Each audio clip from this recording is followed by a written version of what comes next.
அன்பு நேயர்களே, நீங்கள் இணைந்திருப்பது சிங்கப்பூர் பிஸ்மி வானொலி வழங்கும் நம் சிறப்பு விருந்தினர் நிகழ்ச்சியில். உலகெங்கும் இருந்து கேட்டுக்கொண்டிருக்கக்கூடிய பிஸ்மி வானொலியின் நேயர்கள் அனைவருக்கும் வாழ்த்துக்களை சொல்லி, இறை கருணை உங்கள் அனைவர் மீதும் உண்டாகட்டுமாக என பிரார்த்தித்த வண்ணம் இந்த நிகழ்ச்சியினை நாங்கள் ஆரம்பிக்கின்றோம். அன்புக்குரியவர்களே, மனிதருடைய மிகப்பெரிய பலமே கற்பிப்பது, கற்றுக்கொள்வது. இன்றைக்கு சமூக ஊடகங்கள் மிகப்பெரிய எழுச்சியை கொண்டுள்ள இந்த காலகட்டத்திலே கற்றுக்கொள்வது என்பது மிக எளிதாக போய்விட்டது. ஆனால் அதே நேரத்திலே தவறான விஷயங்களை கற்றுக்கொள்வதும் அதிகமாகிவிட்டது. இங்குதான் சிறந்த தலைவர்களுடைய வாழ்க்கை நமக்கு உதவுகிறது. அவர்களுடைய பண்புகள், அவர்களுடைய விழுமியங்கள், சவால்களை அவர்கள் எதிர்கொண்ட விதம், இவையெல்லாம் நமக்கு பாடமாகின்றன. அந்த வகையில்தான் நம் சிறப்பு விருந்தினர் நிகழ்ச்சி மிக முக்கியமான ஒரு அழகான விஷயமாக மாறிவிடுகிறது. அற்புதமான தலைவர்களுடைய வாழ்க்கையினை எல்லாம் சொல்லி காட்டி நமக்கு ஆனந்தம் தருகிறது, அறிவை நமக்கு ஊட்டுகிறது. அப்படிப்பட்ட அந்த நிகழ்ச்சியிலே இன்று நம்மிடையே இருக்கும் ஆளுமை ஒரு சிறந்த கல்வியாளர். பல மேற்படிப்புகள் படித்தது மட்டுமல்லாமல் கல்வி சார்ந்த துறையிலே பணி செய்வதன் மூலம் மிகச்சிறந்த மாணவ பணிகளை எல்லாம் செய்து வருபவர். சிங்கப்பூர் தேசிய பல்கலைக்கழகத்திலே பதிவாளராக பணியாற்றும் இவர் கல்வித்துறையிலே கிட்டத்தட்ட 30 ஆண்டுகளுக்கு மேலான அனுபவம் கொண்டவர். சிங்கப்பூரில் வாழும் இந்திய வம்சாவளியினரின் வரலாற்றை விளக்கும் இந்திய மரபுடைமை நிலையத்தின் தலைவர் ஆக சிறப்பாக பணிபுரிபவர். தமிழ் மொழி விழா சிங்கப்பூரிலே ஏப்ரல் மாதம் முழுவதும் சிறப்பாக நடைபெறுவதற்கான அடித்தளத்தை அமைத்திட்ட பெருமைக்குரியவர் என பல சிறப்புகளை கொண்டிருக்கும் மரியாதைக்குரிய திரு ராஜாராம் ராமசுப்பன் அவர்களை இந்த நிகழ்ச்சிக்கு வருக வருக என பிஸ்மியின் சார்பாக வரவேற்பதிலே நாங்கள் மிகுந்த பெருமை அடைகின்றோம். திரு ராஜாராம் அவர்களுக்கு எங்களுடைய வாழ்த்துக்கள். ஐயா, எப்படி இருக்கீங்க? நல்லா இருக்கேன். வணக்கம் ஃபரிஸ். நீங்க எப்படி இருக்கீங்க? நான் ரொம்ப சிறப்பா இருக்கேன் ஐயா. இன்னைக்கு ரொம்ப முக்கியமான ஒரு விஷயம், உங்களை சந்திக்கிறதுல எங்களுக்கு மிக மிக ரொம்ப சந்தோஷம். ஏன்னா உங்களை நான் 2011 செப்டம்பர்ல சிங்கப்பூர் வந்தேன். 2012, 13களில அந்த தமிழ் மொழி விழா நடக்கக்கூடிய அந்த நாட்களிலே ஒரு பிரதான தலைவராக அந்த தமிழ் மொழி விழா மேடைகளிலே உங்களை பார்த்த அனுபவம், கண்டு களித்த அந்த ஒரு சந்தோஷம்லாம் இன்னைக்கு எனக்கு திரும்ப ஒரு என்ன சொல்றது, அந்த நாஸ்டாலஜிக் மொமெண்டா எனக்கு திரும்பி வருது. ரொம்ப உங்களை மகிழ்ச்சி. நேர்ல அது ரொம்ப அதை இனிமையான நாட்கள் அது. ஆமா நேர்காணல் காணக்கூடிய வாய்ப்பை தந்ததற்கு உங்களுக்கும் பிஸ்மி ரேடியோவுக்கும் நன்றி சொல்லி இந்த நிகழ்ச்சியை நம்ம ஆரம்பிக்கலாம். நீங்க வந்து ஒரு சிறந்த ஒரு பல்கலைக்கழகம், சிங்கப்பூரிலே இருக்கக்கூடிய நம்பர் 1 பல்கலைக்கழகம் என்று சொல்லக்கூடிய ஒரு பல்கலைக்கழகத்திலே பல ஆண்டுகள் நீங்கள் பணிபுரிஞ்சுக்கிட்டு இருக்கீங்க. அதுவும் குறிப்பா வந்து இப்போதைக்கு பதிவாளர் என்கின்ற ஒரு அற்புதமான ஒரு பணியை செய்து கொண்டிருக்கிறீர்கள். இது எப்படி இருக்கிறது? மாணவர்களோடு இந்த பணி உங்களுக்கு தொடர்பை ஏற்படுத்துகிறதா? என்ன மாதிரியான ஒரு விஷயத்தை உங்களுக்கு அது கொடுக்குதுங்கிறத எங்களோடு பகிர்ந்து கொள்ளுங்கள்.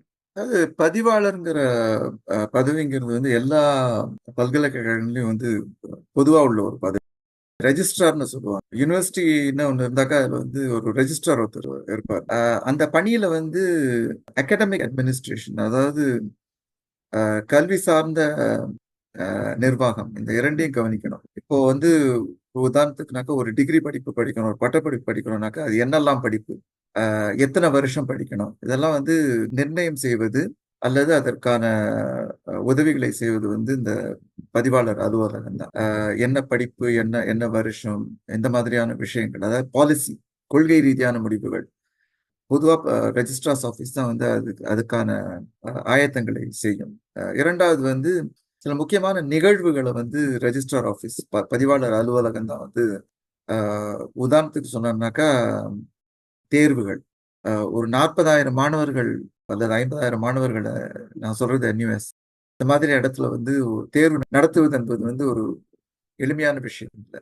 பெரிய சவால். தேர்வு நடத்தினா அதற்கான எப்படி அதை நடத்தணுங்கிறது வந்து மேற்பார்வை செய்யணும். அப்புறம் அதுக்கு டைம் டேபிள் இருக்கு, அட்டவணை இருக்கிறது, இந்த மாதிரி பல விஷயங்கள் இருக்கு. அப்புறம் சிறப்பா நடக்கணும். அப்புறம் அந்த தேர்வு வந்து முறையாகவும் நடக்க வேண்டும். அப்புறம் கான்வகேஷன், இந்த அதாவது பட்டமளிப்பு விழாக்கள், அதையும் வந்து ரெஜிஸ்ட்ரார்ஸ் ஆஃபீஸ் தான் செய்வாங்க. இப்போ நான் சொல்றது வந்து தெரிஞ்சிருக்கும், ஒரு விரிவான ஒரு பல விஷயங்கள் வந்து உள்ளடக்கிய ஒரு அந்த காலகட்டத்துல வந்து இந்த அலுவலகத்துல பணிபுரிந்தால் வந்து நிறைய மாணவர்களை சந்திக்க வேண்டியிருக்கும். அதுதான் அதுல வந்து மகிழ்ச்சியான விஷயம். ஏன்னா நம்ம செய்வது எல்லாமே மாணவர்களுக்காக தான். அவர்களுடைய எதிர்காலத்துக்காக, அவர்களுடைய நல்லதுக்காகத்தான் வந்து செய்வாங்க. சொல்லப்போனா இப்போதெல்லாம் வந்து மாணவர்களோடு கலந்தாலும் சில கொள்கை முடிவுகள் வந்து நாங்க மிகவும் திருப்தி அளிக்கக்கூடிய மனநிறைவான ஒரு ஒரு பதவி இது. ஒரு பொறுப்பு. அருமை சார். அது வந்து ஒரு ஒரு பல்கலைக்கழகத்தினுடைய ஆணி வேர் போல பேக் போன்னு சொல்லக்கூடிய அளவுக்கான ஒரு ஒரு பணி உங்களுடைய பணி என்று தெரிகிறது. ரொம்ப அருமையா சொன்னீங்க. மாணவர்களோடு தொடர்ந்து நீங்கள் பிரயாணிப்பதுங்கிறது ஒரு பெரிய விஷயம் அது. அடுத்து அந்த தொடர்புடைய ஒரு கேள்வி, நீங்க கல்வித்துறையில இருக்கும்போதே ஒரு கிஃப்டட் எஜுகேஷன் ப்ரோக்ராம் அப்படிங்கிற ஒரு திட்டத்துல நீங்க பணியாற்றினீங்க. ம். அந்த திட்டத்தை பத்திய கொஞ்சம் செய்திகளை நம்ம நம்ம மக்களுக்காக சொல்லுங்களேன்.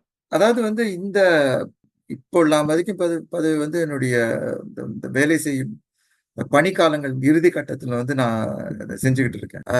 அந்த கிஃப்ட் எஜுகேஷன் ப்ரோக்ராம்ல வந்து நான் இருந்தது வந்து நான் ஆசிரியர் பணியை தொடங்கிய ஆரம்ப காலகட்டத்தில். முதல் 5 அல்லது 6 வருடங்கள். நான் வந்து முதல்ல வந்து நான் என்னுடைய பணி வந்து ஒரே ஒரு வருடம் வந்து 2ஆம் வகுப்பு மாணவர்களுக்கு வந்து ஆசிரியரா இருந்தேன். அது அப்படிதான். அப்புறம் நான் வந்து என் முகத்த பார்த்து ரொம்ப குழந்தைகள் வந்து பயமுறுத்திடுவான்னு நெனச்சு என்ன வந்து இந்த பெரியவங்க படிக்கிற இந்த செகண்டரி 1, செகண்டரி 2 அந்த பள்ளிக்கு வந்து மாத்திட்டாங்க. அதுல மகிழ்ச்சி அளிக்கக்கூடிய விஷயம் என்னன்னாக்கா, அது நான் படித்த என்னுடைய பள்ளி அது.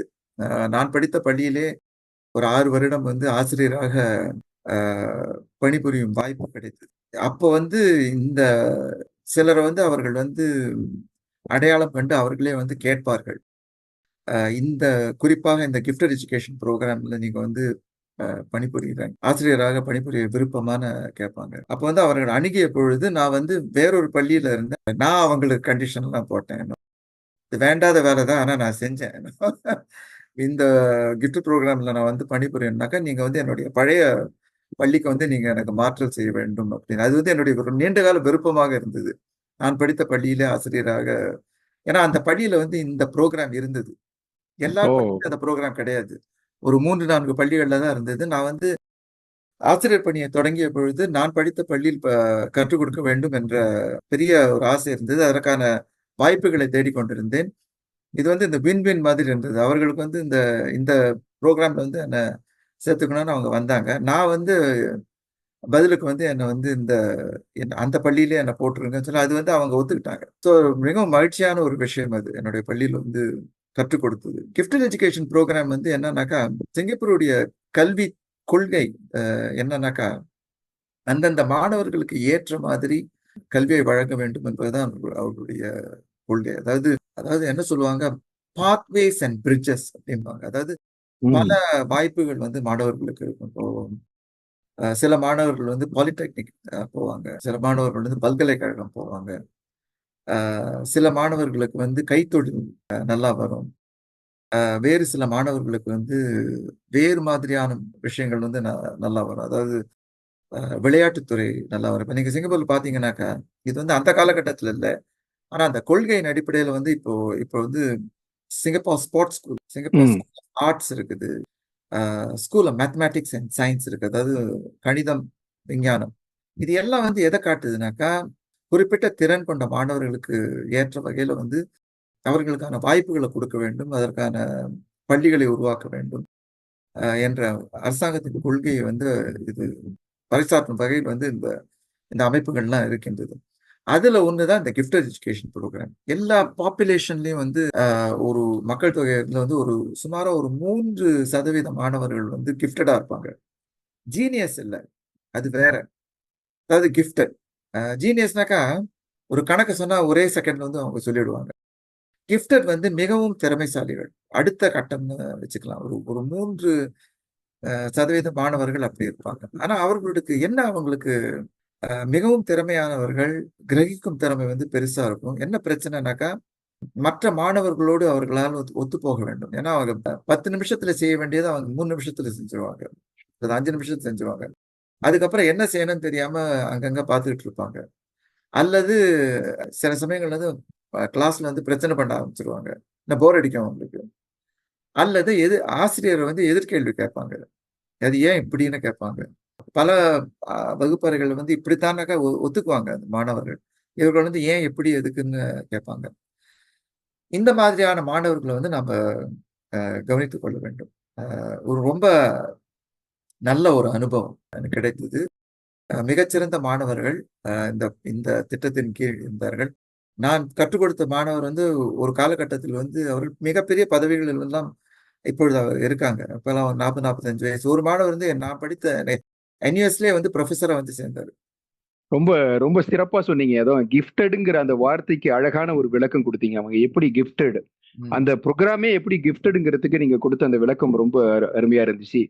இப்ப உங்களுடைய அந்த பல்கலைக்கழக பணிகளுடைய அந்த வாழ்க்கை வரலாறை பார்க்கும்போது 2 விதமா இருந்திருக்கீங்க. ஆரம்பத்துல ஆசிரியர் வேலை, ஆசிரியர் பணி. 2வது வந்து மற்ற பணிகள். அட்மின் வொர்க் ரிலேட்டட் அந்த மாரியான பணிகள். இப்ப ஆ ரெஜிஸ்ட்ராரா இருக்கிற மாரி. இல்ல நான் வந்து 3 மாதிரியா 3 மாதிரி. ஓகே. அதாவது இடையில வந்து ஒரு 6 வருடம் சிங்கப்பூர் இந்தியன் டெவலப்மென்ட் அசோசியேஷன் சிண்டா என்ற அமைப்புல வந்து நான் 6 வருடம் பணியாற்றி இருக்கேன். அது வந்து அடிப்படையில வந்து அது தொண்டூழிய அது வந்து உங்களுக்கு தெரிஞ்சிருக்கும். சிண்டா நிச்சயமா. ஆமாமா. சிண்டா. ஆமா. தெரிஞ்சிருக்கும். அது வந்து ஆரம்ப காலகட்டத்துல அதாவது செண்டா வந்து ஒரு 1990கள்ல வந்து அவங்க தொடங்குனாங்க. 95 அல்லது 6 அந்த வருடம் வந்து அவங்க சேர்ந்தாங்க. அதாவது தொடக்க காலகட்டம். அப்போ உள்ள சவால்கள்லாம் வேற. பிரச்சனைகள் எல்லாம் ஒண்ணுதான். ஆனா அந்த அமைப்பு வந்து தொடங்கிய காலகட்டம். அ ம். அதுல வந்து அதாவது தொண்டூழி அமைப்புல நான் வந்து ஒரு 6 வருடம். மிக மிக அழகான விஷயம். ஏன்னா, கல்வி சார்ந்த பணியோடு சேர்ந்த ஒரு தொண்டூழியம். ஏன்னா, சிண்டா ஆமா, வந்து நெறைய கல்வி சார்ந்த ஆமா, விஷயங்களுக்கு உதவி செய்யக்கூடிய ஆமா, ஒரு ஆமா. அமைப்பாக இருக்குது. ம். இப்ப நான் கேட்க வேண்டிய கேள்வி வந்து, தாங்கள் அந்த இந்த ஒட்டுமொத்த அந்த பிரயாணத்துல உங்களுக்கு பிடிச்ச ஒரு விஷயம், நீங்க ரொம்ப ரசிச்ச ஒரு விஷயம் எது? தங்களுக்கு இருந்த மிகப்பெரிய சவால் எது? ஏன்னா, மாணவர்களோடு இருக்கும்போது நெறைய சவால்கள் இருக்கும் இல்லையா? சோ, அத பத்தி கொஞ்சம் சொல்லுங்களேன். எனக்கு வந்து பிடித்த விஷயம்ங்கிறது வந்து இந்த எல்லா காலகட்டத்திலயும் நான் இருந்த துறை அல்லது அந்த இருந்த இடம். அது அது எனக்கு கற்றுக் கொடுத்த அனுபவங்கள் தான் எனக்கு ரொம்ப இது வந்து திட்டமிட்டு செய்யல. அந்தந்த காலகட்டத்தில வந்த வாய்ப்புகள் வந்து அதற்கேற்ற மாதிரி நான் முடிவெடுத்து செய்தது. ஆனால் இது வந்து இப்படித்தான் இருக்கணுங்கிறது ஏதோ அ எழுதி வாங்கிட்டு வந்த வரம் எதுவும் இல்ல. அது வந்து அப்படி அப்படி அமைந்தது. சிலருக்கு வந்து வேறு மாதிரி அமையும். சிலர் வந்து ஒரே வேலையில வந்து 30 வருடங்கள் இருப்பாங்க. நான் வந்து முதல்ல என்னுடைய பள்ளியில வந்து நான் சொன்னேன்ல நான் படித்த பள்ளியிலே கற்றுக் கொடுத்தேன்னு. நான் முதல்ல சேர்ந்த பொழுது வந்து இதே பள்ளியில அ இறுதி வரை இருந்து, அ அங்கேயே வந்து பணி ஓய்வு பெற்றுவிடலாம் என்ற எண்ணத்துல தான் நான் சேர்ந்தேன். அதாவது இப்பொழுது இருக்கேனே இந்த இந்த காலகட்டத்தில தான் என்னுடைய பணி ஓய்வு சுமாரா ஒரு ஒரு ஒரு 2, 3 வருடங்கள் இப்போ இந்த காலகட்டத்தில தான் வந்து அது கிடைத்திருக்கும். ஆனால் வந்து அப்படிதான் நான் சேர்ந்தேன். ஆனா கிடைத்த வாய்ப்புகள் வந்து எனக்கு வந்து பலவிதமான அனுபவங்களை வந்து கற்றுக் கொடுத்தது. அ அதுதான் வந்து எனக்கு மிகவும் பிடித்த இந்த இடத்தில் வேலை செய்தது வந்து எனக்கு ரொம்ப பிடித்தது அல்லது பிடிக்கவில்லைன்னு நான் சொல்ல மாட்டேன். சொல்லப்போனா 1 வருடம் நான் அரசாங்கத்திலேயே இருந்திருக்கேன். Ministry of community development. Wow! 2 வருடம் அங்க இருந்திருக்கேன். அதாவது சிண்டா விட்டுட்டு என்யூஎஸ் சேர்றதுக்கு முன்னால. பல்கலைக்கழகம், அரசாங்க தொண்டூழிய அமைப்பு, அ உயர்நிலைப் பள்ளி, தொடக்கநிலைப் பள்ளி எல்லாமே வேறு வேறு மாதிரியான அமைப்புகள். வெவ்வேறு மாதிரியானது. அதுல வந்து அவையெல்லாம் வந்து கற்றுக் கொடுக்கும் பாடங்கள் வந்து ரொம்ப தனித்துவமாக இருக்கும். அதான் எனக்கு ஒரு ரொம்ப அரு அ அ மாணவர்களுக்கான ஒரு செய்தியாகவே இது வந்துருச்சு அது. ஏன்னா, எப்போதுமே எந்த நிலையிலுமே நம்ம தயாரா இருக்கணும். ஆமா. எப்படிப்பட்ட ஒரு வாய்ப்பு வந்தாலும், அந்த வாய்ப்பை பிடித்து போவதற்கு நாம் தயாராக இருக்கணுங்கிற ஒரு அழகான செய்திய நான் அதுல எடுத்துக்கிறேன். இப்ப அடுத்த விஷயங்கள நம்ம பார்க்கறதுக்கு முன்னாடி, இப்ப நம்ம ஒரு டைம் மெஷின்ல உங்கள நம்ம பின்னாடி வாழ்க்கையினுடைய அப்படியே சுழற்றி உங்களுடைய இளமை காலத்துக்கு, சிறிய வயதுக்கு கொண்டு போறோம். உங்களுடைய பிறந்த இடம், அந்த தாய் தந்தையர் இவர்களை பற்றிய ஒரு சில விஷயங்கள், சுவையான விஷயங்கள், உங்களுடைய இளமை பருவம், பள்ளி பள்ளி பருவம் இத பத்திலாம் கொஞ்சம் அப்படி சொல்லுங்களேன். இளமை பருவம் என்பது வந்து ரொம்ப அ ஒரு ஒரு வழக்கமான நடுத்தர குடும்பம். அதாவது எனக்கு வந்து ஒரு அண்ணன், ஒரு அக்கா இருந்தாங்க. ஆனா நான் வந்து கடைசி பையன். ஆ கொஞ்சம் காலம் கழிஞ்சு பிறந்த பையன். அதாவது என்னுடைய அண்ணன் செல்லப்பிள்ளை அப்பனா. ஆ செல்லமா, தொல்லையான்னு எனக்கு சரியா தெரியாது. கடைசி வரைக்கும் எங்க அப்பா, அம்மா என்னோடது சொல்லல எனக்கு சரியா. பட் என்னோட அண்ணன் வந்து என்னோட 10 வயசு பெரியவர். என்னோட அக்கா வந்து 16 வயது பெரியவர். ஆ நான் வந்து இது வந்து 1960கள் அந்த காலகட்டத்தில வந்து நெறைய பேர் என்ன செய்வாங்கன்னாக்கா, இந்தியாவோட தொடர்பு நெறைய இருக்கும் அவங்களுக்கு. இருக்கும். ஆமா. என்னுடைய அக்கா வந்து தமிழ்நாட்டுல வந்து கல்யாணம் பண்ணி கொடுத்துட்டாங்க. 67, 68 அந்த அந்த அந்த வருடங்கள்ல. அண்ணனும் வந்து ஊருக்கு வந்து படிக்க ஆரம்பிச்சிட்டாங்க. இந்த பழக்கம் வந்து இப்பொழுது கிடையாது. இப்பொழுது வந்து இப்ப கேட்கறவங்களுக்கு இது என்னன்னே புரியாது. ஆனா அந்த புரியாது. காலகட்டத்துல செய்வாங்க இது. ஒரு காலகட்டத்துக்கு மேல ஊருக்கு கல்யாணம் பண்ணி குடுப்பாங்க. இல்ல படிக்கிறதுக்கு அனுப்புவாங்க. இதெல்லாம் செய்வாங்க. அப்போ வந்து ஒரு காலகட்டத்துல வந்து முழுவதுமாக திரும்ப எங்க குடும்பமே வந்து இந்தியாவுக்கு போகணுங்கிற ஒரு எண்ணத்துல தான் இருந்தாங்க. அதாவது நான் வந்து அப்ப ரொம்ப சின்ன பையன். ஸோ ஒரு 10ஆம் வகுப்பு படித்து முடித்த பிறகு வந்து நம்ம எல்லோரும் வந்து 70கள்ல இருந்து ஊருக்கு போயிடலாம். பேச சொல்லி கேள்விப்பட்டிருக்கேன். எங்க அப்பா வீட்ல இந்த குடும்பத்துல இந்த பேச்செல்லாம் நடக்கும்ல. ஆனா வந்து நான் வந்து வளர்ந்ததெல்லாம் தனியா தான். ஏன்னா அண்ணனும் அக்காவும் ஊருக்கு போயிட்டாங்க. ஆல்மோஸ்ட் ஒன்ஸ் ஒரே ஒரு சைல்டுங்கிற மாரி தான் ரொம்ப நாள் அப்படிதான் வளர்ந்தேன். ஆனா ஒரு காலகட்டத்தில என்ன ஆச்சுன்னாங்க, என்னுடைய அண்ணன் படித்து முடித்த பிறகு சிங்கப்பூர் திரும்ப வந்துட்டாரு வேலைக்காக. ஸோ அவர் வந்ததுக்கு அப்புறம் 2 அதாவது 2 மகன்களும் இங்க இருக்கோம். திரும்ப தமிழ்நாட்டுக்கு போகணுங்கிற எண்ணம் வந்து குறைந்து போய்விட்டது. அங்க செட்டில் ஆகணுங்கிற அந்த அந்த பழக்கம் வந்து குறைந்து விட்டது சிங்கப்பூர்ல. அந்த 60கள்லேருந்து 70கள். சிங்கப்பூர் வந்து மிகவும் வேகமாக வளர்ந்து வரும். நிறைய வாய்ப்புகளை அ நமக்கு கொடுக்கும் ஒரு நாடாக மாறிக்கொண்டிருந்த மாறிவிடும். தருணம். சிங்கப்பூர்ல இருந்துட்டோம். படித்ததெல்லாம் வந்து delta high school, primary school. அப்புறம் வந்து ரஃபல்ஸ் இன்ஸ்டிடியூஷன். அ வாவ்! மேற்படிப்பு வந்து டிகிரி வந்து கனடால, யுனிவர்சிட்டி ஆஃப் கால்கரில கணித பாடம் எடுத்து படித்தேன். அதற்கு பிறகு அ ஆசிரியராக சேர்ந்து, அப்புறம் இந்த இந்த இந்த இந்த பணிகள்லாம் ஆஹா! ரொம்ப அழகா சுவையா இருக்குது. சார் நீங்க கடைசியா தமிழ்நாடுக்கு இப்ப சமீபத்துல போயிட்டு வந்த ஏதாச்சும் ஞாபகங்கள் இருக்கா? சமீபத்துல போயிட்டு அது நான் வந்தீங்களா? சொல்ல மறந்துட்டேன். அ நெறைய குடும்பங்கள் 1950கள், 60கள் வந்து இப்போ உள்ளவங்களுக்கு வந்து இது என்ன சொல்றேன்னு அது புரியறதுக்கு வாய்ப்பு இல்ல. ஏன்னா அவங்க வந்தாங்கனாக்கா, அந்த அவர்களுடைய சொந்த மண்ணோடு இருக்கக்கூடிய தொடர்பு வந்து ஏறக்குறைய முழுவதுமாக போய்விடும். இப்பதான் வந்து நெனச்சா டெலிஃபோன்ல வந்து பேசிறலாம். அப்ப வந்து ட்ரங்க் கால்ன்னு சொல்லுவாங்க. அ ஒரு கால் வந்து 100 வெள்ளியோ என்னவோ வரும். $100க்கு மேல வரும். சம்பளமே 300 வெள்ளி, 350 வெள்ளி, 200 வெள்ளி. ரொம்ப சொற்ப ஊதியத்துக்கு நெறைய பேர் வேலை செஞ்சுட்டு இருந்தாங்க. ஆக வந்து அவர்களுடைய தொடர்பு வந்து ரொம்ப குறைவு. இப்பொழுது தான் வந்து ஒரு நாளைக்கு 3 ஃப்ளைட் சென்னைக்கு 3ஓ 5ஓ ஏதோ இருக்குது. அ விமானம் மூலம். அப்போ வந்து கப்பல்ல தான் போ முடியும். விமானத்துல போறதுங்கிறது வந்து 70கள் மத்தியில ஆரம்பித்தது. பிறகு வந்து அப்பொழுது கூட விமானத்துல வந்து போறதுங்கிறது ஒரு பெரிய பெரிய பணச்செலவு அது. நிச்சயமா. ஆக வந்து அவர்களுக்கு ஊருக்கு போவதற்கான தொடர்பு வந்து மிகவும் குறைவு. 10 வருடத்துக்கு ஒரு தடவ போவாங்க. இதற்கெல்லாம் விதிவிலக்காக நான் இருந்தேன்.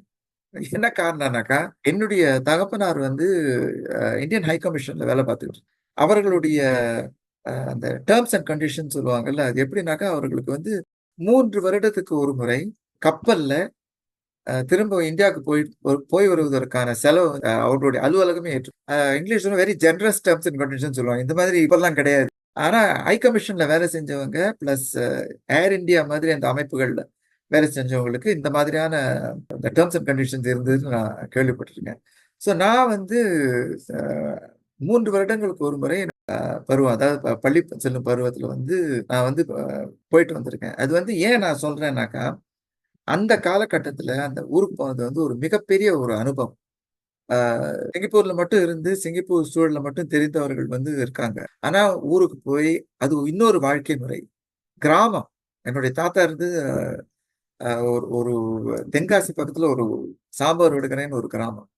அதற்கான அந்த மாதிரியான ஒரு வாழ்க்கை முறைய வந்து அ அனுபவிக்கிறதுக்கு வந்து எந்த வழிமுறையும் இங்க கிடையாது. ரொம்ப குறைவு. அந்த வாழ்க்கை முறையெல்லாம் எங்களுக்கு தெரிந்தது. மிகவும் நல்ல அனுபவம். அதனால் நான் மிகுந்த பயனடைந்தேன் என்று தான் கூறுவேன். ஆஹா! மிக அருமை, மிக அருமை. மேபி அதனால தான் என்னமோ உங்களுக்கு அந்த தமிழ் மொழி மீத அதிகமான ஈர்ப்பு இருக்கிறது கூட ஒரு காரணமா அந்த அந்த ஒரு விஷயம் இருந்திருக்கலாம்னு ஆ தோணுது. அதுக்கு ஒரு ஒரு சின்ன ஒரு காரணம் இருக்கு. அது என்ன காரணம்னாக்கா, என்னுடைய அக்கா வந்து மதுரையில இருந்தாங்க. அப்பதான் வந்து கடிதம் எழுதி போஸ்ட் பண்ணி அனுப்பணும். எங்க அம்மா வந்து அக்காவுக்கு கடிதம் எழுதுவாங்க. அந்த கடிதம் வந்து நான் தான் எழுதி குடுப்பேன் அவங்களுக்கு. அவங்க சொல்ல சொல்ல நான் எழுதுவேன். அப்பதான் நான் அந்த அது ஒரு காரணம். அந்த எழுத்து சிறப்பா வந்ததுக்கு காரணம் வந்து அக்காவுக்கு வந்து இவங்க சொல்லும்பொழுது இப்போ டிக்டேஷன்பாங்க அந்த மாதிரி அங்க எழுதுவாங்க. 2வது காரணம் வந்து ஏறக்குறைய அது வந்து இங்க நிச்சயமா நான் வந்து பதிவு பண்ண விரும்புறேன்.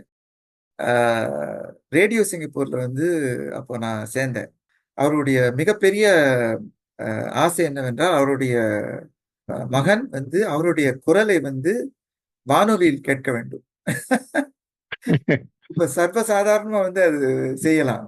ஆயிடுச்சு. ஆமா. ஆனா அப்ப வந்து அது ஒரு பெரிய விஷயம். ரேடியோல வந்து குரல் கேட்கறது வந்து நான் சொல்றது 70கள்ல. மிக மிக பெரிய ஒரு ஒரு ஒரு சாதனை மாதிரின்னு வச்சுங்களேன்.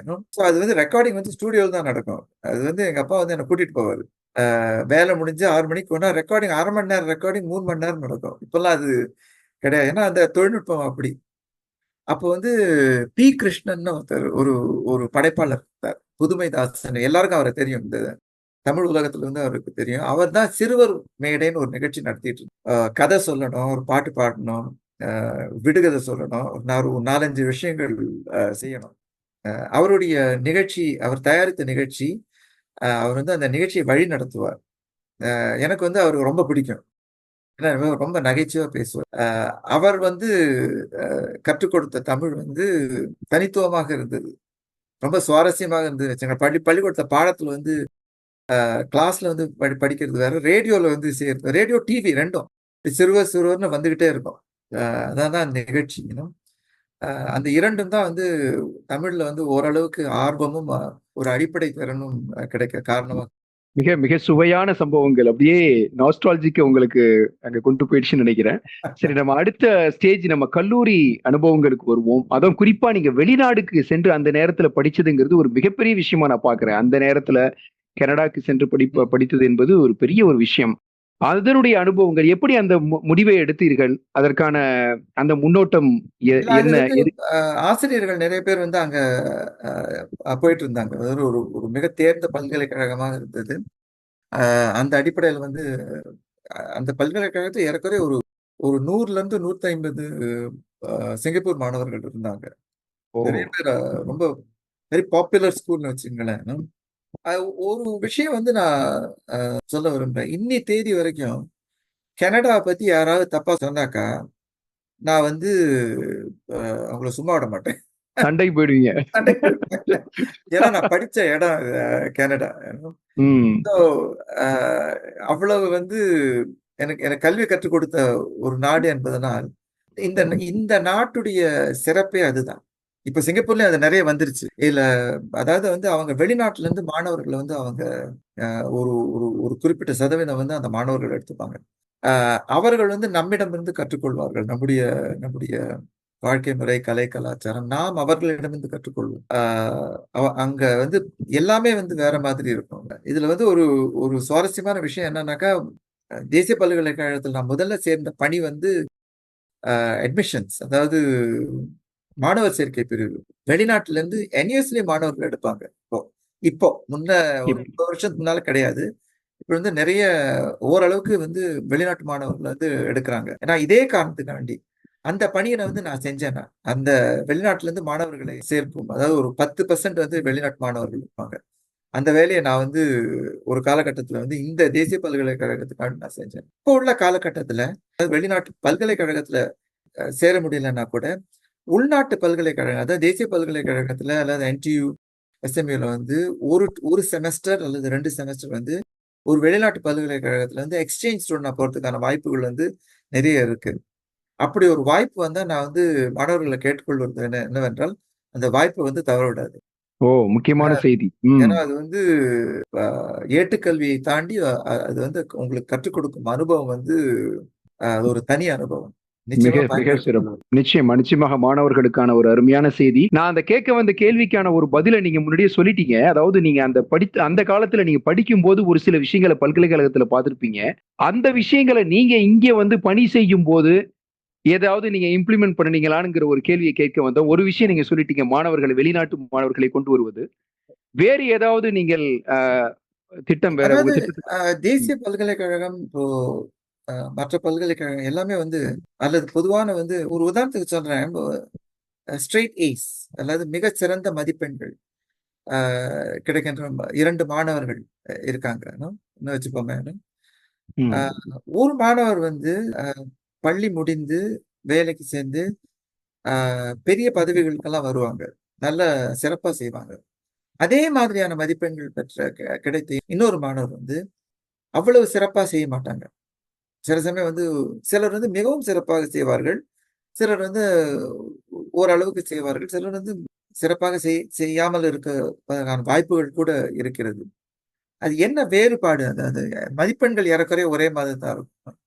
அது என்ன வேறுபாடுனாக்கா, அது அந்த படிக்கும் காலகட்டத்தில வந்து அவர்கள் வந்து பெற்றுக்கொள்ளும் அனுபவங்கள் தான் அவர்களுக்கு வந்து இந்த வேறுபாடை வந்து உருவாக்குகிறது. உருவாக்கும்.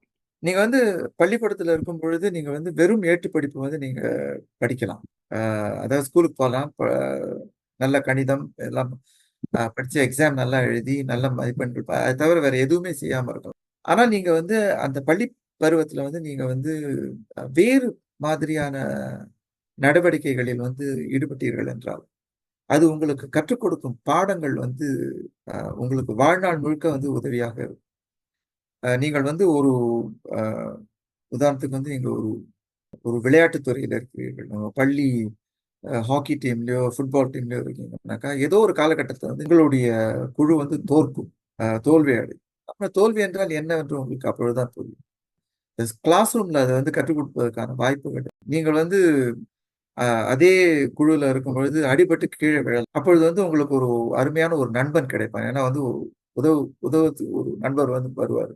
அல்லது நீங்கள் யாருக்காவது இப்ப நீங்க சொன்னீங்கல்ல, நீங்க வந்து தமிழ் மொழி விழால வந்து என்ன மேடையில தான் பார்த்துருக்கீங்க. நான் வந்து நெறைய இந்த ஏதாவது சொற்பொழிவு ஏதாவது பேசிக்கிட்டு இருப்பேன். அந்த மேடையில ஏதாவது இந்த வரவேற்புரை ஏதாவது செஞ்சுட்டு இத வந்து நான் கற்றது வந்து பள்ளியில. நான் வந்து என்னோட ஸ்கூல் டிபேட்டிங் டீம்ல அதாவது இந்த தமிழ் விவாத போட்டி அந்த குழுல வந்து இருந்திருக்கேன். அப்ப ம். கத்துக்கிட்டது தான். அப்ப வந்து அது என்ன கற்றுக் கொடுக்குதுன்னா, வெறும் பேச்சு கலையை மட்டும் கற்றுக் கொடுக்கவில்லை. ஒரு 500 பேர் இருக்கும் ஒரு ஒரு இடத்துல வந்து ஒரு மேடையில நின்னு பேசினங்கிறது பேசி பார்த்தா தான் தெரியும். பயந்துருவோம். நிச்சயமா, நிச்சயமா. அந்த பயம் போனது வந்து பள்ளிக்கூடத்துல. அந்த அனுபவம் இல்லன்னா, இந்த எதிர்காலத்துல இந்த தமிழ் மொழி விழா நடத்தும் பொழுது இந்த மாதிரியான சொற்பொழிவுகள் அல்லது ஒரு பெரிய மேடையில் வந்து பேசுறது, அதற்கான அங்க வந்து கற்க வேண்டியதா இருக்கும். ஆக இந்த மாதிரியான பல மாதிரியான அனுபவங்கள நீங்கள் பெறும்பொழுது, ஒரு சிறந்த மனிதனாக பள்ளியிலிருந்து வெளியேறுகிறீர்கள். நீங்கள் நீங்கள் செய்யும் பணியில் வந்து சிறப்பாக செய்வதற்கான வாய்ப்புகள் வந்து அதிகரிக்கின்றன. மிக, மிக அருமை. இப்ப கல்வி பணிய வந்து நல்லா விபரமா நம்ம பார்த்துட்டோம். இப்ப அடுத்து நம்ம வந்து உங்களுடைய தொண்டூழியம் பற்றிய விஷயங்கள பத்தி பேசப் போறோம். இப்ப நீங்க ஏற்கனவே சிண்டால ஒர்க் பண்ண அந்த அந்த அனுபவத்த சொன்னீங்க. குறிப்பாக தமிழ் மொழி விழா ரொம்ப எல்லாருக்கும் இப்ப அதிகமா பார்க்கப்படுற வெளிநாடுகள்ல எல்லாருமே பேசப்படுகின்ற ஒரு ஒரு விழாவாக தமிழ் மொழி விழா ஏப்ரல் மாதம் முழுவதும் நடத்தப்படக்கூடிய ஒரு விழாவாக பார்க்கப்படுகிறது. அப்போது வளர்தமிழ் இயக்க தலைவராக நீங்கள் இருந்தீர்கள் 2013 2019 வரை. அந்த தருணத்தில தான் நிச்சயமா தமிழ் மொழி விழாவுடைய பெரிய ஒரு அந்த மேக்னிட்யூட் தெரிய வந்துச்சுன்னு சொல்லலாம். அதை பற்றிய ஒரு அந்த அனுபவத்தை பற்றி எங்களுக்கு சொல்லுங்கள். அதாவது வந்து ஆங்கிலத்துல வந்து ஒரு பழமொழி உண்டு உண்டு. அதாவது if I am able to look further than the rest, it is because I stand on the shoulders of giantsன்னு சொல்லுவாங்க. அதாவது நமக்கு முன்பு வந்தவர்கள், அவர்கள் மேல் ஏறி நின்று கொண்டுதான் வந்து நம்ம அவர்களை விட பார்க்க முடியும். உயரத்த பார்க்க முன்னால முடியும். பார்க்க முடிகிறது என்பதுதான் அதற்கான பொருள். அதாவது என்ன சொல்ல வரேன்னாக்கா, இதற்கு முன்பே வந்து இதற்கான முயற்சிகளில் வந்து பலர் ஈடுபட்டிருந்தார்கள். வளர்தமிழ் இயக்கத்திலேயே கூட வி.டி. அரசு வந்து முதல் தலைவராக இருந்தார். வி.பி. ஜோதி என்பவர் வந்து தலைவராக இருந்தார். சொல்லப்போனா அவருடைய காலகட்டத்தில் தான் தமிழ் மொழி விழா வந்து தொடங்கியது. அ ஆக வந்து அவர்களுடைய அனுபவம் அவர்கள் அருகே இருந்து பார்த்த அனுபவம் வந்து மிகவும் பெரிய அளவுல வந்து உதவியது என்றுதான் சொல்ல வேண்டும்.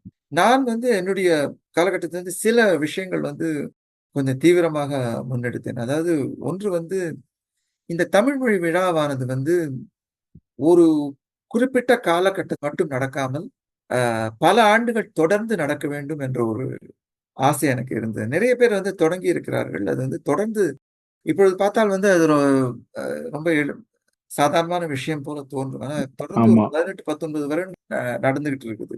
அ அதற்கு என்ன செய்ய வேண்டும்? அதாவது ஏதோ ஒரு காலகட்டத்தில் அதே உமர் புலவர் பள்ளியில் அந்த அரங்கத்தில் கடைசி வரிசையில் ஒரு கிழவன், ஒரு வயதான ஒரு முதியவர் உட்கார்ந்து அந்த தமிழ் மொழி விழாவை பார்த்துக் கொண்டிருப்பார். அந்த முதியவர் நானாகத்தான் இருக்க வேண்டும். அந்த அந்த எண்ணம் வந்து எனக்கு எப்பவுமே இருந்தது. அதற்கான அது எப்படி அது செய்யணுங்கிறது தான் என்னுடைய எதை செய்தால் இது தொடர்ச்சியாக தொடர்ந்து நடைபெறும் ஆலோசனை வந்து எப்பொழுதுமே இருந்து கொண்டிருந்தது. அதுக்கு என்ன செய்யணும்னாக்கா 2 விஷயங்கள் செய்ய வேண்டும். ஒன்று வந்து இத வந்து ஒரு அமைப்பு வந்து இதை செய்தால், ஏதாவது ஒரு காலகட்டத்தில அந்த அமைப்பு வந்து நொடித்து போனால் அல்லது வந்து ஏதோ ஒரு காரணத்தில அந்த அமைப்பு இல்லாமல் போனால், அந்த தமிழ் மொழி விழாவும் இல்லாமல் போய்விடும். அந்த அடிப்படையில் வந்து இது வந்து ஒரு சமூக நிகழ்வாக நாங்க மாற்றினோம். இது ஒரு சமூக நிகழ்வாக நடத்த வேண்டும். எல்லோருடைய பங்களிப்பும் இதில் இருக்க வேண்டும். இந்த ஊர் கூடி தேர் இழுத்தால், அந்த தேர் ஆமா. வந்து இழுக்கிறது கஷ்டம் இல்ல.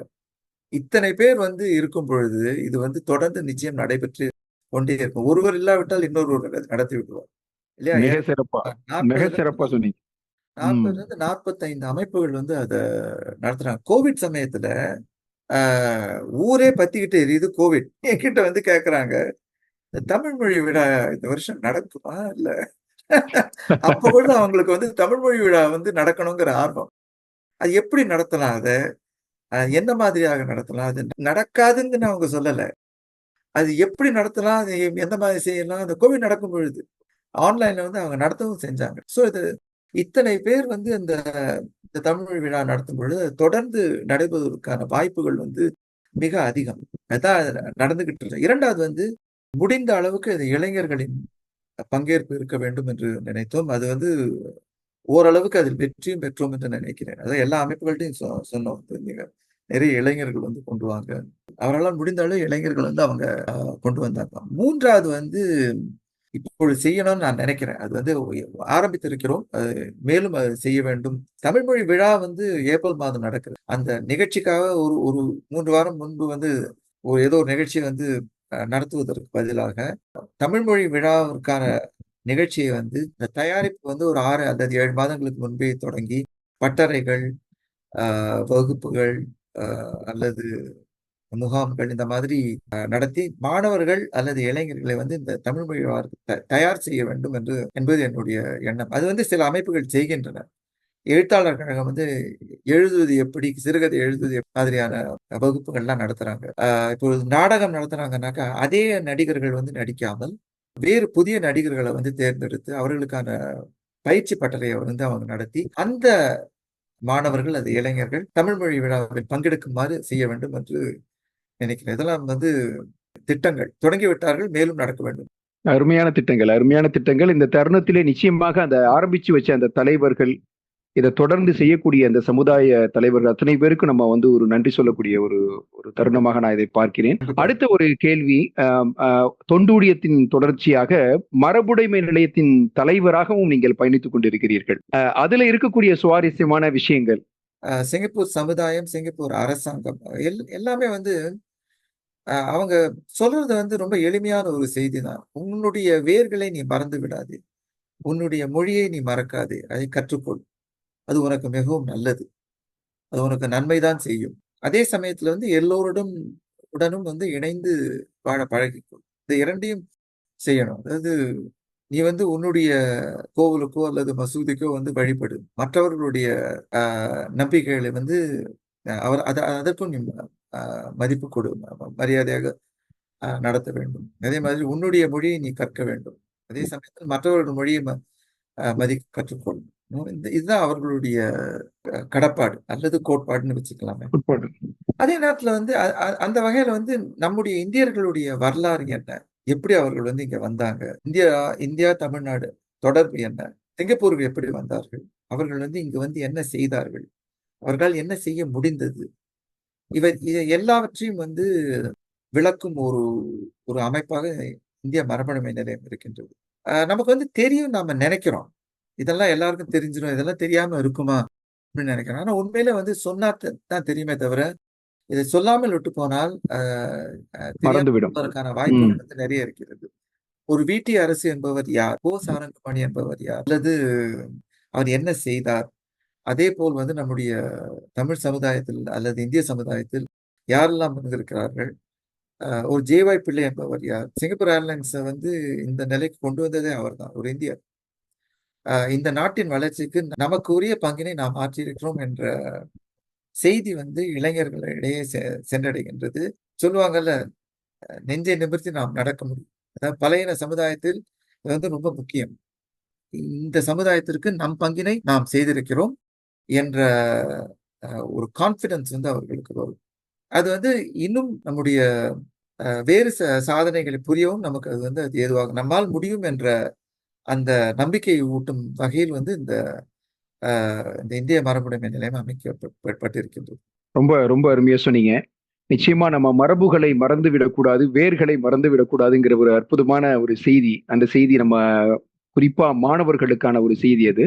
அடுத்த கேள்வி, சிங்கப்பூர் கல்வி அமைச்சுடைய தமிழ் மொழி கற்றல் வளர்ச்சி குழு மற்றும் இருமொழி கல்விக்கான அந்த பைலிங்குவல் அந்த கல்விக்கான லீ குவான் யூ நிதிக்கான குழு ஆகியவற்றில் நீங்க மெம்பரா ஒரு அங்கத்தினரா இருக்கிறீங்க. தமிழ் மொழியின் வளர்ச்சியை வந்து நீங்க எப்படி பாக்குறீங்க? இப்ப பல விதங்கள்ல நம்ம தமிழ் மொழி வளர்ச்சிக்கு நம்ம இங்க இருக்கக்கூடியவர்கள் நிறைய உழைக்கிறார்கள். ஆட்சி மொழியாக இருக்கக்கூடிய தமிழை நாம் அதை கொண்டு செல்ல வேண்டும், அதை விட்டுவிடக் கூடாது என்பதிலே நாம் எல்லாம் ரொம்ப கடப்பாடுடன் இருக்கின்றோம். ஆனால் வளர்ச்சி எப்படி இருக்கிறதுன்னு நீங்க உங்களுடைய பாயிண்ட் ஆஃப் வியூல? பொதுவாக வந்து ஆங்கிலம் தவிர்த்து தமிழ் மொழி, உங்களுடைய தாய்மொழியை கற்றல், கற்பித்தல் கற்பித்தல் வந்து இந்த நாட்டுல பிரச்சனை இல்லை. நிறைய தமிழாசிரியர்கள் இருக்காங்க, நிறைய வசதிகள் இருக்கின்றது. ஆனா தமிழ் மொழி பேசுவது, கற்றுக்கொள்வது, இது வந்து தமிழ் மொழின்னு இல்லை, தாய்மொழி சார்ந்த எல்லாத்துக்குமே எல்லா மொழிகளுக்கும் வந்து இது வந்து ஒரு பெரிய சவால். உலகளாவிய வந்து ஒரு பெரிய சவால். ஏன்னா ஆங்கிலம் என்பது நீக்கமர எல்லா இடத்துலும் வந்து பரவிடுச்சு, காற்று மாதிரி பரவிடுது. அது வந்து அவர்களுடைய, அதாவது அந்த சயின்ஸ், விஞ்ஞானம், அறிவியல், தொழில், வேலை எல்லாவற்றிற்கும் ஆங்கிலம் தான் மிக முக்கியமான மொழியாக இருக்கு. நான் வந்து பார்த்தது வந்து 2-3 விஷயம் இருக்கிறது. ஒன்று வந்து யாருக்குமே தமிழ் மேல் வந்து எந்த விதமான வெறுப்பும் கிடையாது.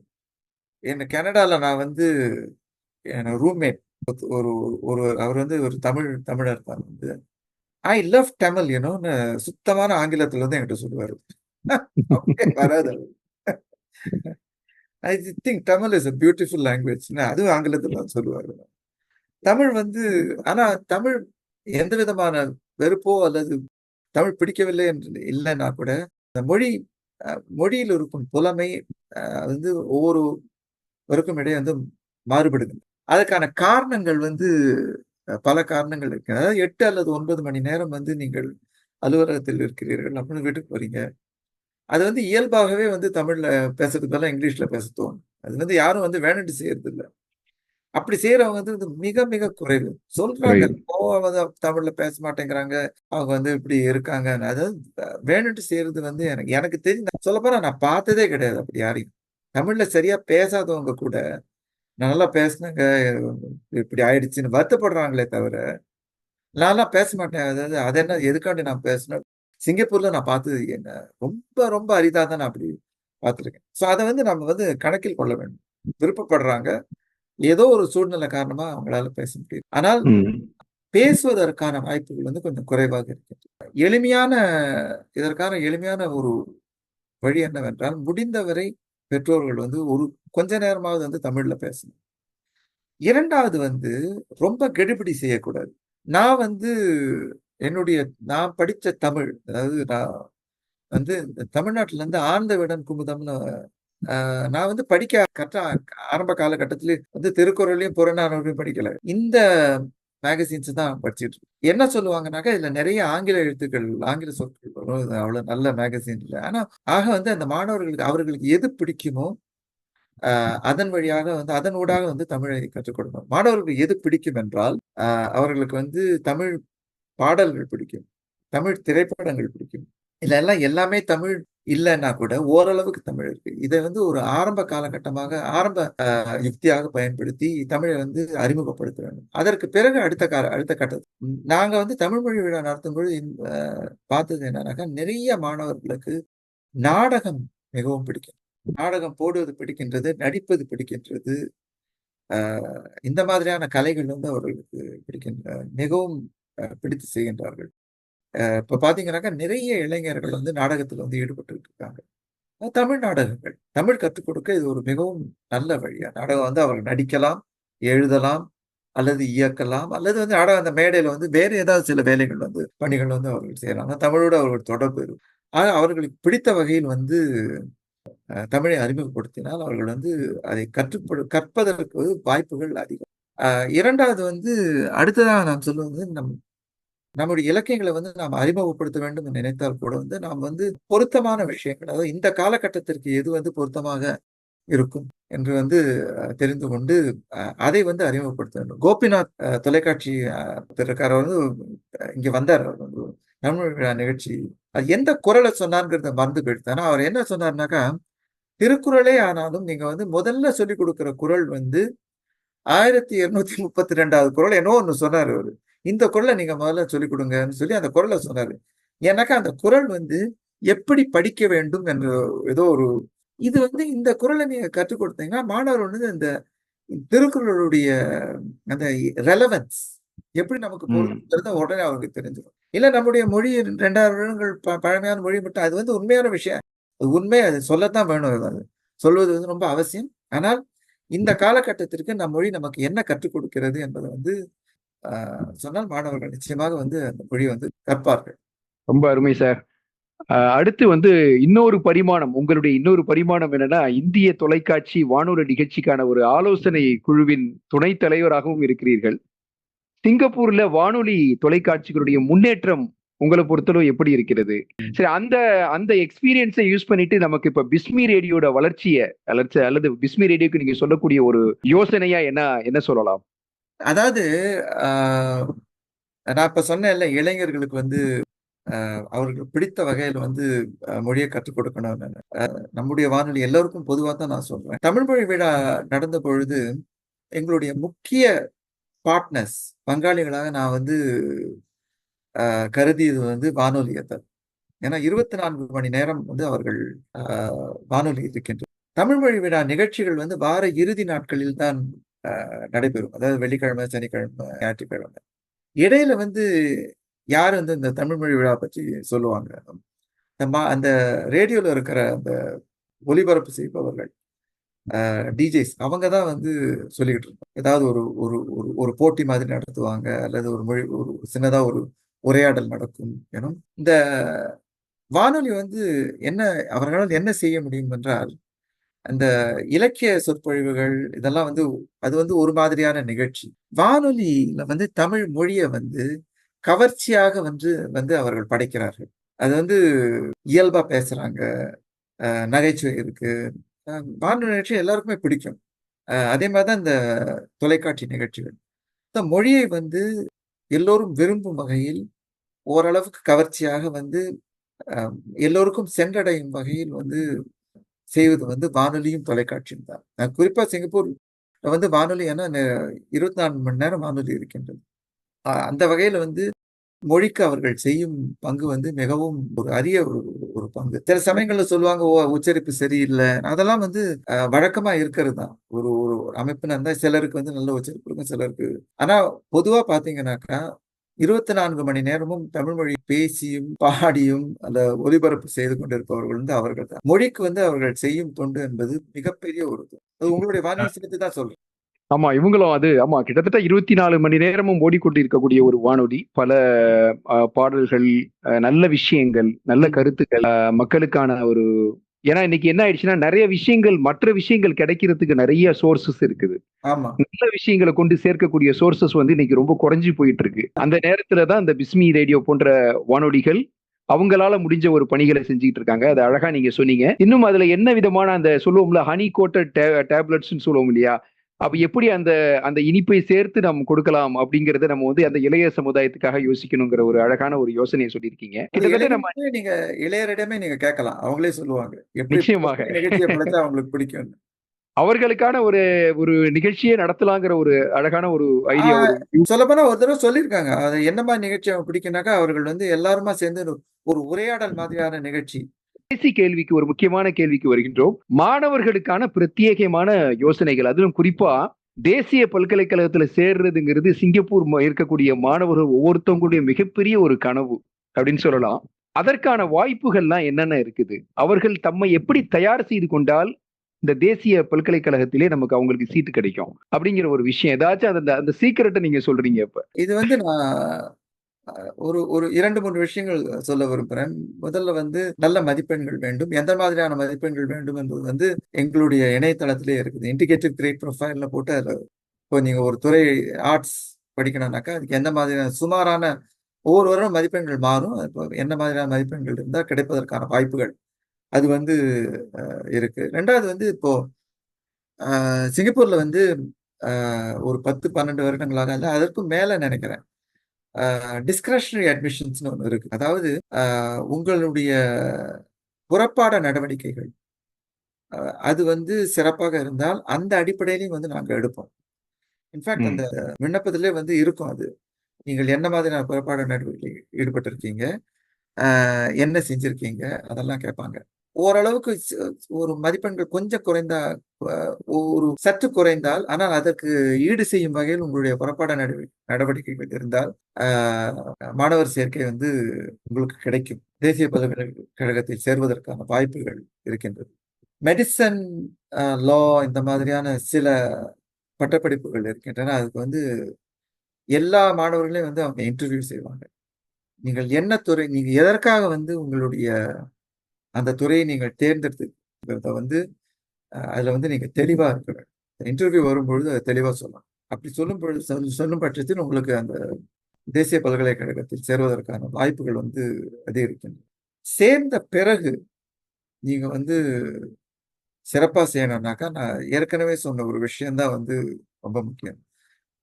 தேசிய பல்கலைக்கழகத்தில் சேர்ந்த பிறகு, அப்புறம் தேசிய பல்கலைக்கழகத்தில் படித்து பிறகு நீங்கள் வெளிய போன பிறகு, தொடர்ந்து நீங்கள் வந்து சக்சஸ்ஃபுல் அதாவது நல்ல சிறப்பான ஒரு தேர்ச்சி அல்லது பெற வேண்டும் என்றால், படிக்கும் காலகட்டத்தில் வந்து உங்களுக்கு கிடைக்கும் வாய்ப்புகள், அதாவது கிளாஸ் ரூம் அத விட்டு வெளியே கிடைக்கிற வாய்ப்புகள் எல்லாவற்றிலும் வந்து நீங்கள் பங்கு பெறுங்கள். அது வந்து உங்களுடைய மெச்சூரிட்டி அ இந்த அந்த அனுபவம் உங்களுக்கு இந்த மாதிரியான பல விஷயங்கள வந்து அது செம்மைப்படுத்தும். பாட புத்தகம் என்பது வந்து ஒரு 20ஓ, 30ஓ வெள்ளி கொடுத்து நீங்கள் வாங்கி விடலாம். அந்த பாடத்தில் நீங்கள் வந்து சரியாக செய்யலனாக்கா, ஒரு ஆசிரியர் வந்து உங்களுக்கு துணைப்பாடம் எடுத்து சரி பண்ணி விடலாம். ஆனால் இந்த மாதிரியான அனுபவங்கள் வந்து கிடைக்காது. நீங்கள் கிடைக்கும் பொழுது நீங்க பயன்படுத்தினால் ஒழிய அது உங்களுக்கு கிடைக்காமலே போய்விடும். அ அந்த அனுபவங்களை நீங்கள் சரியாக பயன்படுத்தி நீங்கள் தனியாக தெரிவீர்கள். அப்படிப்பட்ட அனுபவங்கள் உங்களுக்கு இருந்தால், ஒரு ஃபுட்பால் டீமுக்கு நீங்க கேப்டனா இருந்தீங்க. உங்களுடைய தலைமைத்துவ பண்பு நீங்க தலைவர் என்பது வந்து ஒரு 10 பேர் இருக்கிற இடத்துல நீங்க தனியா நீங்க தெரிவீங்க. அது எப்படின்னு கேட்காதீங்க. அப்படித்தான் தெரிஞ்சிரும். நிச்சயமாக. நீங்கள் உங்களுடைய செய்கை, உங்களுடைய அ நடவடிக்கைகள் அது வழியா தெரிஞ்சிரும். அ அப்படிப்பட்ட மாணவர்கள் வந்து சிறப்பான நடவடிக்கைகள் இப்ப எங்களுக்கு சில மாணவர்கள் வராங்க. 17, 18 வயசுல வந்து ஒரு சின்னதா ஒரு பிசினஸ் ஆரம்பிச்சிருப்பாங்க. ரொம்ப ம். தனித்துவமா தெரிவாங்க. அல்லது 17, 18 வயசுல ஆப்பிரிக்கால போய் வந்து ஏதோ ஒரு தொண்டு செய்திருப்பார்கள். எப்படி அவர்களுக்கு அந்த எண்ணம் வந்தது? அது வந்து அவர்கள் வந்து விவரிப்பார்கள். ஒரு ஒரு அது அவர்களுடைய தனித்துவம் அது. அந்த மாதிரி மாணவர்களை நாங்கள் வந்து சேர்த்துக் கொள்கிறோம். ஆக இதையெல்லாம் கணக்கில் கொண்டு நீங்கள் முயற்சி செய்தால், நிச்சயமா வந்து தேசிய பல்கலைக்கழகத்துல உங்களுக்கு இடம் கிடைக்கும். அருமை, அருமை. காற்றுள்ள போதே தூற்றிக்கொள்ளுன்னு ஒரு தமிழ்ல ஒரு அழகான பழமொழி சொல்லுவாங்க. அந்த மாரி அந்த வரக்கூடிய அந்த வாய்ப்புகளை தவற விடாமல் இருப்பதற்காக நம்மை எப்படி தயார் செய்து கொள்ள வேண்டும் என்ற அழகான பல செய்திகளை நம்மோடு பகிர்ந்து கொண்டார்கள் திரு ராஜாராம் அவர்கள். அது மட்டுமல்லாமல் படிப்போடு மட்டும் உங்களுடைய விஷயங்களை கல்வியோடு மட்டும் நிறுத்திடாதீங்க. தொண்டூழியம்ங்கிறது ஒரு விஷயம். அது 2மே சேர்ந்து போக வேண்டிய விஷயம். வாழ்க்கையில எங்கெங்கெல்லாம் உங்களுக்கு சந்தர்ப்பங்கள் கிடைக்கின்றதோ அங்கெல்லாம் தொண்டூழியம் செய்யுங்கள் என்கின்ற பல செய்திகளை உள்ளடக்கிய ஒரு அற்புதமான நேர்காணலை கேட்கக்கூடிய ஒரு வாய்ப்பு நமக்கு இன்றைக்கு. அவர்களுக்கு பிஸ்மி ரேடியோவின் பிஸ்மி வானொலியின் சார்பாக எங்களுடைய நன்றிகளை பல மடங்காக தெரிவித்துக் கொள்கின்றோம். இந்த அருமையான தருணத்திலே இதை கேட்டுக்கொண்டிருக்கக்கூடிய அத்தனை பிஸ்மி நேயர்களுக்கும் எங்களுடைய வாழ்த்துக்களை சொல்லி மீண்டும் ஒரு நல்ல நிகழ்ச்சியிலே சந்திப்போம் என்கின்ற ஒரு உறுதிமொழியோடு உங்களிடமிருந்து பிஸ்மி ரேடியோவுக்காக விடைபெறுவது உங்கள் அன்பு சகோதரன் வேலம்புதுக்குடி ஃபரீஜ்.